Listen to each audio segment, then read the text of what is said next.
চড়ুই ভাতির জন্য কলার পাতা কাটতে বাগান এসেছি, তো বৃষ্টি শুরু হয়ে গেছে আর পাখি এই কলার পাতাটা মাথায় নিয়ে আসছে।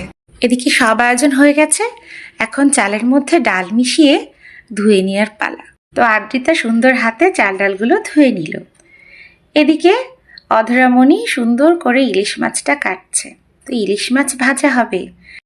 এদিকে পাখিও রসুন ছুলতে লেগে গেছে, সেই সাথে শশাও ছিলে নিচ্ছে। আর এদিকে ফুপি ডিম সিদ্ধ বসিয়ে দিয়েছে, তো পেঁয়াজ মরিচ রসুন সব কাটা শেষ।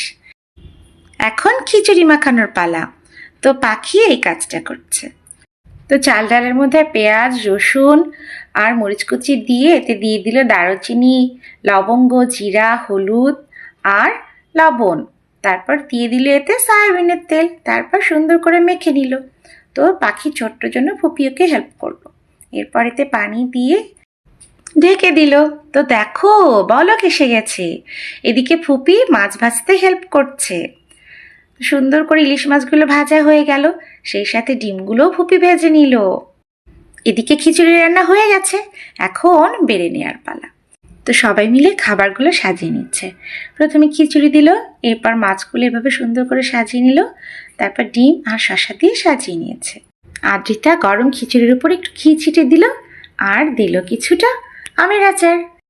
এরপর অধরা লেবু দিয়ে সাজিয়ে দিল, পাখিয়ে দিল এক টুকরো লেবু, আর শেষ পাতের জন্য দই। তো সবাই মিলে খাওয়া শুরু হয়ে গেছে। খুব মজা হয়েছে।